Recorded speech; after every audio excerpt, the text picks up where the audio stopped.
Ku izina ry'Imana Data na Mwana na Roho Mutagatifu, amen. Nimuhumure bana b'Imana, amahoro ya Kristo naganze mu mitima yanyu. Aha turi ni kuri wa murongo wacu wo kuri YouTube witwa buri munsi. Buri munsi tukazirikana ku mpuhwe tugirira, buri munsi natwe tukamufatira urugero, buri munsi natwe tukabanyampuhwe.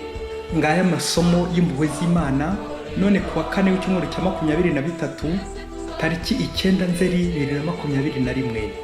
Isomo rya mbere niryo mwara Paulo mutagatifu yandikiye Abanyakolosi, umutwe wa 3 umurongo wa 12 kugeza ku wa 17. Bavandimwe, mwebwe ntore z'Imana mukabatagatifu bayikunda byimazeyo, nimugire umutima wuje impuhwe, ubugira neza, ubwiyoroshye, ituze no kwiyumanganya. Nimwihanganire kandi niba umwe agize icyapfa n'undi mubabarirane, nkuko Nyagasani yababariye namwe mugenze mutyo. Ariko ikiruta byose nimugire urukundo ruzabahuriza mwese mu butungane, kandi amahoro ya Kristo nagaze mu mitima yanyu, kuko ariyo mwahamagariwe ngo mube umubiri umwe, kandi mujye muhora mushimira. Ijambo rya Kristo niribaturemo risagambe rwose. Mujye mwigishanya kandi muhanane mubigiranye ubwitonzi. Mujye mushimira Imana mu mitima yanyu, muyiririmbira zaburi, ibisingizo n'izindi ndirimbo mubwirijwe na Roho Mutagatifu. Ari byo muvuze, ari n'ibyo mukoze, byose mujye mubigira mu izina rya Nyagasani Yesu, aba ari we mwisunga mushimira Imana Data. Iryo ni ijambo ry'Imana. Zaburi ni 150. Ibihumeka byose nibisingiza Uhoraho. Nimusingirize Imana mu ngoro yayo ntagatifu, muyisingirize aho itetse ijabiro, muyisingirize ibigwi yagize, muyisingirize ubukuru bwayo butagira imbibi. Nimuyisingize muvuza karumbeti, muyisingize mucuranga inanga n'iningiri. Nimuyisingize muvuza ingoma kandi muhamiriza, muyisingize mucuranga ibinyamirya, muvuza n'imyirongi. Nimuyisingize muvuza ibyuma birangira, muyisingize muvuza ibyuma binihira neza. Ibihumeka byose nibisingiza Uhoraho. Ibihumeka byose nibisingiza Uhoraho. Nyagasani Yesu nabane namwe. Amagambo mu Ivanjili ntagatifu Yesu Kristo yanditswe na Luka, umutwe wa 6 umurongo wa 27 kugeza ku 38. Muri icyo gihe Yesu abwira rubanda ati, mwebwe munyumva reka mbabwire, nimujye mukunda abanzi banyu, mugirire neza ababanga, mwifurize neza ababavuma, musabira abababeshyera. Nihagira ugukubita ku itama, umutege n'irindi. Nihagira ukwambura igishura cyawe, ntumwime n'ikanzu yawe. Ugusabye wese ujye umuha, n'ukwambuye icyawe ntukakimwake. Kandi uko mushaka ko abandi babagirira, aba ariko namwe mubagirira. Niba mwikundira ababakunda gusa, mwabishimirwa mute ko n'abanyabyaha bakunda ababakunda? Bisubiye kandi, niba mugira neza abagira neza namwe, mwabishimirwa mute ko n'abanyabyaha babigenza batyo? Kandi nimuguriza gusa abo mwizeye ko bazabishyura, mwabishimirwa mute? Abanyabyaha bo ntibaguriza abandi banyabyaha, bizeye ko nabo bazabagenzereza batyo? Ahubwo nimujye mukunda abanzi banyu, mugire neza kandi mutange inguzanyo, mutizeye inyiturano. Ubwo rero ingororano yanyu izaba nyinshi, kandi muzaba mubaye abana ba Nyir'ijuru, kuko agira neza indashima n'abagira nabi. Nimube abanyampuhwe nk'uko so ari umunyampuhwe. Nimugashinja abandi namwe mutazashinjwa, nimugacira abandi urubanza namwe mutazarucirwa.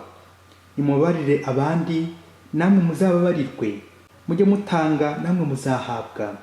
Ikibo gishimishije, gitsinagiye, gicugushije, gisheshekaje nicyo bazabuzuriza, kuko igipimo mugeresha ari cyo muzasubirizwamo. Iyo ni Ivanjili ntagatifu. Kuko igipimo mugeresha ari cyo muzasubirizwamo. Bana b'Imana, Kristo Nyirimpuhwe n'ineza naganze iwacu, tumubone tumwereke abandi buri munsi.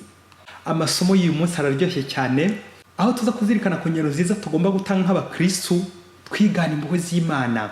Mu b'abanyampuhwe nk'uko so ari umunyampuhwe, mu ngingo remezo igira iti, impuhwe za Yesu nanjye zangezeho. Impuhwe ni ijambo riremereye cyane, ryari ni nyine risaba kubabara ukabona kubabarira, kwifatikanya n'undi mu kababaro nta nyungu namwizeyeho, ku buryo nyine iryo jambo impuhwe umuntu wenyine atagishoboza ni nayo mpamvu buri gihe tugomba kugenda ku rugero rw'Imana atari urw'abantu.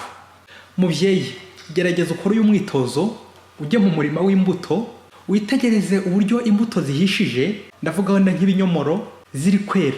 Ni kangahe wigeze wumva urubuto rwivumbuye ngo sinongera kwera ngo kuko barandya? Ari abagizi ba nabi, ari abononyi, ari nyiri umurima, bose barya rwa rubuto, ari ababi n'abeza bararurya. Nta na rimwe urubuto rushobora kwanga ko barurya, ntiruburana pe, ntirujya impaka. Icyarwo ni ukugira neza ugiye kururya rukamuramira, ari uwo ruruhiye ari n'utararuruhiye, mbese ntirunamenye uwo rwagiriye akamaro, ari umujura ari nyiri umurima. Nguko uko abantu natwe dufite roho ndetse n'umubiri, ubwenge, dusabwa kwera imbuto nyinshi kandi nziza, tukagira neza bose, tutitaye ku bwoko bw'abantu, ku ndeshyo, ku gihagararo, ku gihugu, ku karere, ku idini, ahubwo impuhwe, za mpuhwe zitagira umupaka, zitarondora, zitarobanura, za mpuhwe nk'iza Yezu nyiri impuhwe. Bityo izo mbuto z'ibiti zidafite ubwenge, ibyo binyomoro, mu gutekereza ko kamaro zikora ntizinabimenye, bikadufasha kugeza ibitekerezo kure. Twebwe abantu nyine bafite ubwenge, tukagera nyine kuri za mpuhwe zitarobanura. Yesu, impuhwe zawe nanjye zangezeho. Amasomo y'uyu munsi aragaruka ku mpuhwe, cyane cyane nk'ikimenyetso cy'umukristo wigana Kristo, urugero rw'impuhwe. Mu isomo rya mbere Pawulo ari mu buroko afungiwe i Roma kubera inkuru nziza. Ndabona guhumuriza abanyakolosi no kubashishikaza kurebera kuri Kristo witanga nta nyungu dutezeho, bityo byose bakabikora ari Kristo bagirira, bagahora bashimira Imana kubera Kristo. Pawulo yagize ati, mwebwe ntore z'Imana mukaba abatagatifu bayo ikunda byimazeyo, nimugire umutima wuje impuhwe, ubugira neza, ubwiyoroshye, ituze n'ukwiyumanganya. Amen. Bakristo bavandimwe, impuhwe z'Imana zaratsinze. Natwe rero turiho kubera impuhwe z'Imana. Iyo neza y'Imana ntawe utabura kwishima. Anabyo umuririmbyi wa Zaburi uyu munsi adusaba gusingiza Nyagasani ku mpuhwe atugirira buri munsi. Yagize ati, ibihumeka byose nibisingize Uhoraho. Amen. Ariko muvandimwe, tekereza, niba wakorora itungo ejo ukarigurisha cyangwa ukaribaga kugira ngo urirye urigire ifunguro, iryo tungo rikaba ryaramira abantu benshi, ababi n'abeza, ryo yewe ritanabimenye. Ikindi kandi, niba imbuto mu murima zikura zikera imbuto nyinshi kandi nziza, zigasarurwa n'abahisi n'abagenzi, n'abandi bose bazirya bagahembuka bakamererwa neza, zo ntizinabimenye, abo bose zaramiye. Hacura iki ngewe w'umuntu kugira neza, nkagira neza abo nzi n'abo ntazi, nkabagirira impuhwe, nzirikana ku itungo cyangwa ikimera nubwo byahumeka bite, nta bwenge bifite. Ahubwo ngewe ufite ubwenge, rimwe na rimwe bikaba byanandusha kugira akamaro, kuko akenshi wasanga igipimo cy'ubugome muri ngewe kizamutse, nkaba nabuza mugenzi wanjye amahirwe, nkamuhigahiga nshaka kumwica, mu gihe imbuto na rya tungo byo biramira uwo muntu. None muvandimwe, impuhwe ziri hehe koko? Uwe la charité vraiment. Luka muri Evanjili ya none yatugejeho ingeri nyinshi cyane z'ubuzima, aho tugomba gushyira mu bikorwa nyine urwo rukundo, izo mpuhwe. Inyigisho za Yezu zihiniye mu bintu bitatu: akamaro k'urukundo, impuhwe n'ubugwaneza, iyo migenzo myiza. Yezu rero muri Evanjili yaduhaye urugero rwiza twakurikiza, twareberaho mu kuzamura abandi. Yezu yagize ati, nimube abanyampuhwe nk'uko so ari umunyampuhwe. Amen. Bityo tukarebera ku mpuhwe z'Imana, za mpuhwe z'Imana zitari impanguhe cyangwa ngo nsubize ibyo naguhaye cyangwa ngo akebo kagiye umugarura, ahubwo za mpuhwe zitagira umupaka, zitagira igipimo. Ubwo Yezu yagize ati, mujye mutanga namwe muzahabwa, ikibo gishimishije, gisendereye, gicugushije, gisheshekaje, nicyo bazabuzuriza, kuko igipimo mugeresha aricyo muzasubirizwamo. Amen. Igipimo cy'impuhwe. Byumvikane muvandimwe, iyo ugera nawe barakugerera. Iyo uba muri systeme mpanguhe, nawe nyine iyo bakugereramo, nguko nyine kwa kunusura impuhwe z'Imana. Nibyo koko impuhwe z'Imana ntizinusurwa, ntizibarika, ntabwo ushobora kuzipima, ntizigerwa. Ni igisagirane, ni inyanja y'impuhwe z'Imana nyine. Ni impuhwe nyine zigera kuri bose, ababi n'abeza, nka za mbuto ziribwa n'ababi n'abeza, zikagera ku bakire n'abakene, zikagera ku bagabo n'abagore, abasore n'abakobwa, abenegihugu n'abanyamahanga, abakristo n'abapagani, ingeri zose. Impuhwe z'Imana. Yesu, nanjye impuhwe zawe zangezeho. Nibyo koko bavandimwe, uzakora umwitozo, ntawe utaragirirwa impuhwe, ntawe utaragirirwa neza. Wowe siyo neza wagiriwe, hari abantu gikomeje kugira neza nk'uko data wo mu ijuru yakugiriye neza, nk'uko nyine Imana nayo ari inyampuhwe. Iyo mvugo ishushanya y'itungo n'ibimera, imbuto bigirira impuhwe abantu, bigakomeza ko ari imbuto ziribwa n'ababi n'abeza, bitwerekeza ku bakene, indushyi, abapfakazi, imbabare. Ujya kubona ukabona ari bari gukora ibikorwa by'urukundo kandi bihambaye kurenza abakire badamaraye, abategetsi bashyikiriye, abayobozi bakomeye. Ni kandi abo bose dushobora gucira imanza ngo n'abapagani, ngo n'abanyabyaha, nyamara badahwema kugira neza abandi. Ariko umukristo wava gusenga akaba ari ufata akakebo, agatebo, ugapakiramo umushiha, umujinya, ugacugusa ubugome, ugatsindagiramo ubugambanyi. Icyo kibo mubyeyi kibabaje, ariko umaze gucyuzuza ubugome, ugatangira ugahigahiga mugenzi wawe ngo umwambure ibyo yari afite maze umwice, ubyijyanire, kugeza nubwo ikimera kikurusha akamaro. Umunsi umwe mu gihugu kimwe abajura bibisha intwaro baje mu ruganda rumwe rwari rukize cyane, nuko baza gusahura no kwica abo bahasanze ngo ubundi bitware ubwo bukire bwabo. Basanga ekonome wari ushinzwe uwo mutungo, usibye ibikoresho gusa byari biri aho ngaho, amafaranga yarayafashe yabitsa mu mahanga, asigarana gusa inyandiko n'umubare w'ibanga. Babajura batangiye kwica abakozi b'uruganda, ekonome wari ubitse udutabo twa banki n'imibare y'ibanga, baramukurikirana, we arahunga, arabacika, bagenda bamwirukaho ngo bamwice. Byumvikane bari kumwica maze kubaha amabanga yose y'aho ayo mafaranga abitse n'imibare y'ibanga nyine. Nuko rero bari mukurikiranye, nuko rero ko akomezaga agenda aza guhungira mu kindi gihugu. Noneho muri icyo gihugu ahungiyemo bahigaga uwitwa umugabo wese. Nuko wa mugabo ekonome ahanyuze hose abamuha induru ngo nibamufate bamwice. N'ababajura bamukurikiye bose kugira ngo mumufate. Rero ari kwirukaza kwikubita ku rugo rw'umupfakazi wari uri muri icyo gihugu nyine, agira ngo amuhishe. Wa mupfakazi nawe kugira ngo batamwica ntibice n'uwo mugabo ujye kugirira impuhwe, amwambika ibitenge kugira ngo nyine amere nk'umugore. Nuko uwo mugabo ahita atangira imirimo muri urwo rugo. Mu kanya gato abandi bamuhigaga baba barahageze, basanga bari mu turimo two mu rugo, gukubura, guteka, bagira ngo ni mukazana waje kumusura, kuko babonaga nyine ashishikaye ku turimo nk'umwana uri gufasha umubyeyi we. Cyakora uwo mupfakazi bakomeza mubaza aho umugabo bari baje bakurikiye aho aherereye, niba atari mu nzu ye. Nuko bareba mu nzu yose baramubura, bakomeza kwiruka bamushakashaka ahantu yarigitiye ngo bamwice. Yewe na n'ubu baracyamwirukaho, niba mufata nyine bazamwica. Iminsi ishira ari myinshi, wa mupfakazi n'umukazana bafatikanya guturimo two mu rugo nyine, guhinga, kuvoma, guteka, gukubura n'utundi turimo two mu rugo, ku buryo no mu baturanyi ntawigeze arabukwa ko ari umugabo uba muri urwo rugo. Ndetse n'uwo mupfakazi usibye kwibuka ko yaje yambaye nk'umugabo, ntiyongeye no kumubaza aho yaturutse ari n'uwahe. Nuko wa mugabo aho ngaho iminsi myinshi aho mu buhungiro nyine ari gutera icyumvirizo, yumva ko babandi bamuhigaga batongeye kugaruka, bakomeje kwiruka ibihugu bamushakashaka. Nuko asubira iwabo. Uyu mugabo rero akaba yari umupadiri ushinzwe umutungo wa diyosezi ye muri icyo gihe nyine cy'imidugararo. Igihe rero kirekire cyaje kugera umutekano umaze kuboneka, padiri yarasangije bagenzi be uko yarokotse kose n'ukuntu umupfakazi nyine yamugiriye impuhwe akamuhisha. Nuko barikora bajye gusura umubyeyi wamucumbikiye akamuhisha, akamurokora. Bahageze basanga yitabye Imana, yarasize abana b'imfubyi, barabuze ubitaho. Nuko b'abapadiri bafata za mfubyi bazitaho, babarihira amashuri, barabubakira, bamererwa neza.